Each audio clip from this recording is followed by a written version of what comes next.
got to remember you can't spend too much time on one problem. But this says a printing company will charge $6 plus 7 cents per page. So theoretically, guys, if you didn't get any copies at all, what would your price start out as? Yeah. So one situation is $6 plus 7 cents a page. So 0.07x plus 6. Okay. The other one is 4 cents a page. It's only 4 cents a page, but you start out at $25. Or excuse me, $24. Now, how many situations you have here is 2. What you got to understand is I's up here. Because these could very easily be linear equations. If they were linear equations, would they be lines that have the same slope? Yes or no? No. The slopes aren't the same. One of them's going up faster than the other one. What we want to find out is where the two lines cross. So to find out where the two lines cross, since they're both equal to y, they're also equal to each other. Look up here. Subtract 0.04.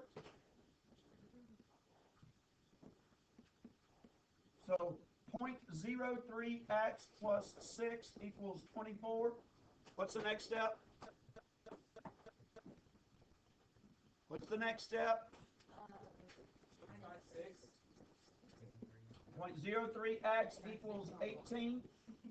Divide by 0.03. You get what? 600.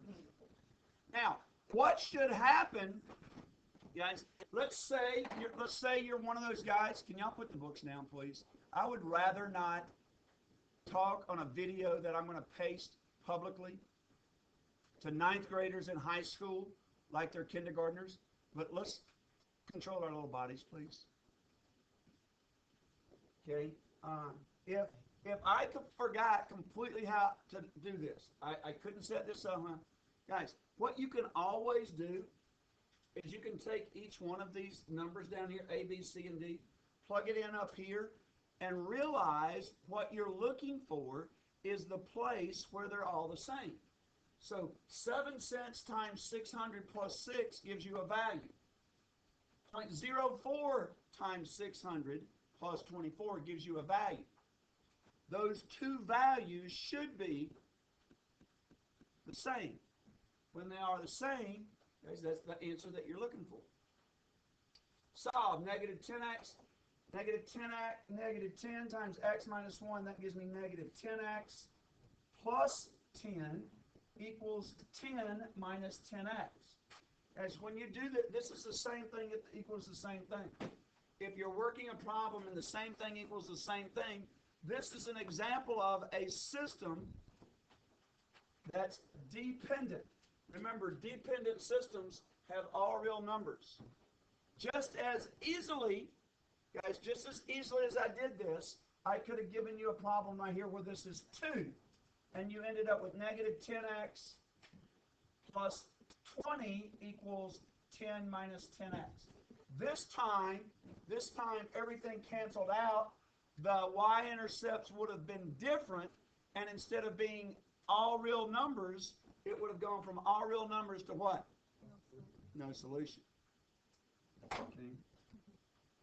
Mr. Nelson finding folding chairs that are on sale for $10. He has $50. Which inequality can be solved? So chairs you can buy. So 10 times C has to be less than or equal to 50. So that's this one. He can't buy more chairs than he has money for. Letitia is on page 30 of her book and reads 30 and reads and adds to that 3 pages every night. They start at 40. Sal starts at 40 and reads 2 pages every night. So plus 2 pages every night. Solve it over. X is 10.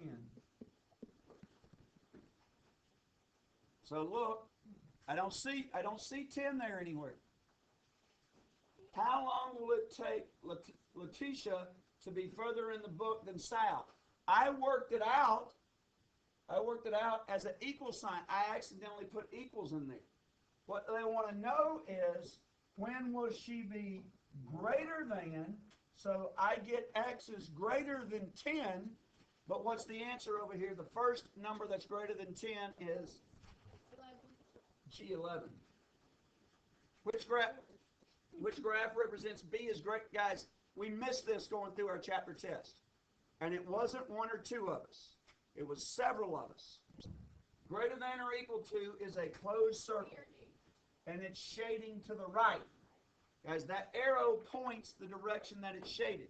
Be careful of using that logic, because had this been written like that, is that a good way to write your final answer? No. I'm going to expect that you'll take this, turn it around the other way. So the correct answer is C. And again, she said the correct answer's got to be C or D, because she looked here and saw which one of them had this number shaded in. Which inequality is shown below? X is greater than -3, which are no more than, what's the most? No more than, so no more than 160 are in the freshman class, so it would be 160. Solve. Any problem? Is anything wrong with number 8? Does it create a problem at all? No. The variable isn't. Now, look at number 9, guys. Number 9 you better have done, because when you move this over and you get negative 4x plus 4 less than 12. Negative 4x less than 8. When you divide by a negative 4, divide by a negative 4, an alarm has to go off, guys. I'm telling you, I promise you, this is a thing that I got to find out that you can do on a midterm. So it's A. It'd be real easy to mess that up. Look, a negative times a negative is a positive, which means you subtract it to get to the other side. Right here, this one's on there, guys. I've seen that before. 2 cubed. A little bit louder. What is 2 cubed? 8. This really just says 8 minus A is greater than negative times a positive is a negative 6. A negative times a negative. A negative times a negative is a positive 18.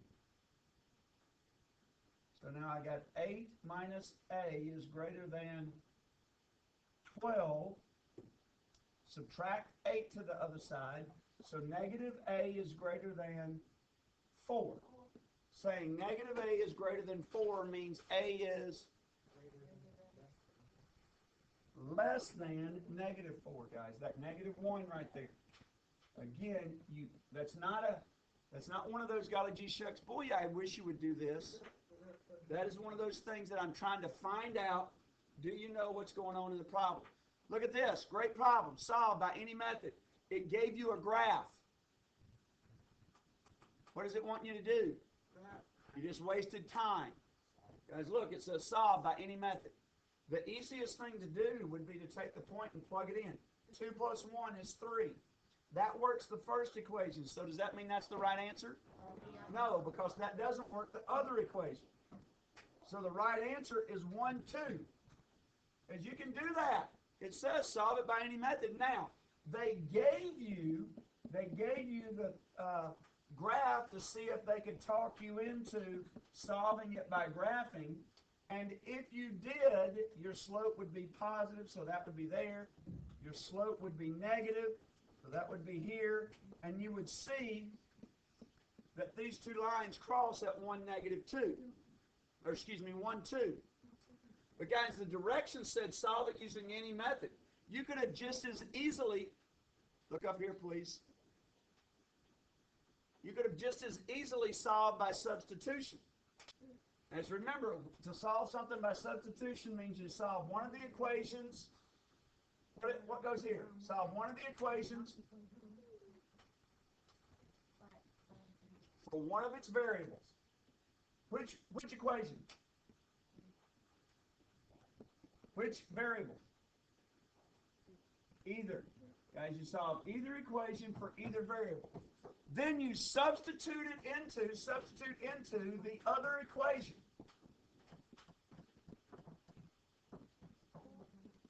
Then what you do is you solve for x or y. You solve for x or y. Solve for the other variable by plugging it into the original equation.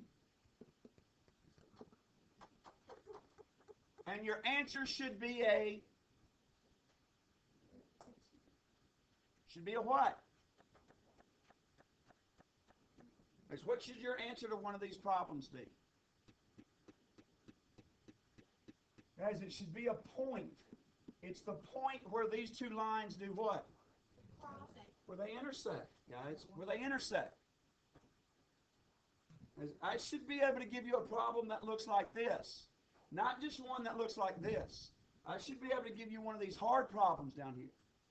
Guys, then what you would do with this equation is you would take this really hard problem and you would solve it for x and get 2y minus 6, and you would take 2y minus 6 and plug it into the other equation. Again, as we were going through this, you guys kept wanting to ask me whether you were getting them right or not. Guys, that's not the point at all. That's not the point at all. The point is you understand your solution is 1, 2.